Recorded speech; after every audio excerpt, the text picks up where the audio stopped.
दोस्तों, भले ही कोरोना महामारी पर कोई वैक्सीन नहीं निकली हो, पर सारे देश बड़े ही सावधानियों के साथ इसके इलाज पर कड़े कदम उठा रहे हैं। कई देशों में तो इस महामारी का संक्रमण बहुत कम हो गया है। भारत में भले ही रोज आने वाले न्यू केसेस कम नहीं हो रहे, लेकिन संक्रमण पर ठहराव जरूर आया है। कई महीनों के लॉकडाउन के बाद बहुत सारे देश लॉकडाउन से बाहर निकलने का प्रयास कर रहे हैं।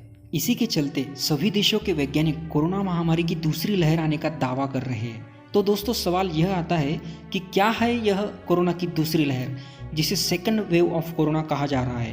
क्या भारत में भी इसके आने की संभावना है? इन सब सवालों के जवाब जानने के लिए वीडियो आखिर तक जरूर देखिए।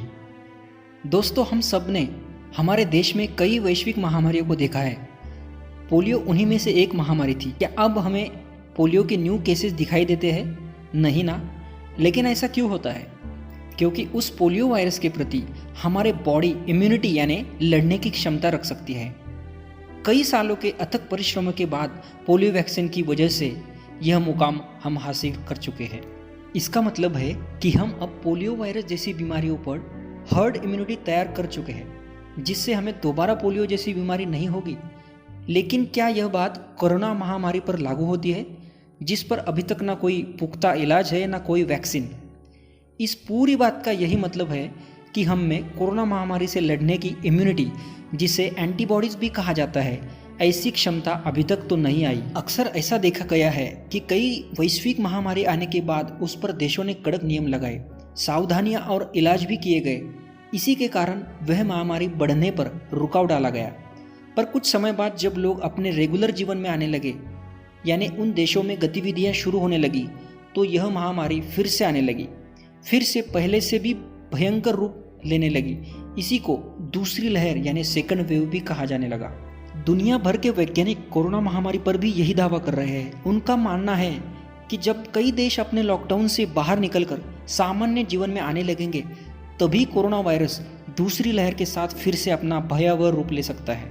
इसी का प्रत्यय चीन और साउथ कोरिया जैसे देशों में देखा गया, जहाँ कई महीनों के बाद लॉकडाउन को उठाया गया, लोग नॉर्मल जिंदगी में आने लगे, तभी अचानक कोरोना वायरस के नए केसेस सामने आने लगे।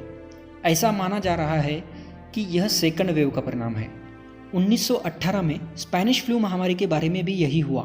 इस फ्लू के पहली लहर से 50 लाख तक लोगों की जान गई, लेकिन वे देश इस फ्लू को रोकने में कामयाब हुए और देश की गतिविधियां शुरू होने लगी। तब कुछ ही महीनों बाद इसी स्पेनिश फ्लू की दूसरी लहर आ चुकी थी, जो पहली लहर से कई ज़्यादा भयंकर थी, जिसने लगभग 4 से 5 करोड़ लोगों की जान ली थी। दोस्तों, अब तक कोरोना महामारी ने पूरी दुनिया में लगभग 4 लाख लोगों की जान ली है। अभी भी हम पहली लहर से पूरी तरह से बाहर नहीं निकल पाए। तो सोचो, अगर कोरोना की दूसरी लहर आती है तो इससे कितनी तबाही मचेगी। वैज्ञानिकों का मानना है कि भारत में भी यह सेकंड वेव दिखाई देगी।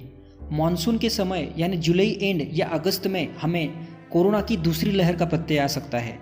आखिर में यही कहा जा सकता है कि इस कोरोना महामारी जैसी भयंकर बीमारियों से पूरी तरह से बचने के लिए वैक्सीन की ही ज़रूरत होगी। दोस्तों, आशा करता हूँ कि यह वीडियो आपको ज़रूर पसंद आया होगा। ऐसे ही और वीडियोज़ को देखने के लिए सेक्रेड वेल्थ इस चैनल को सब्सक्राइब ज़रूर कीजिए।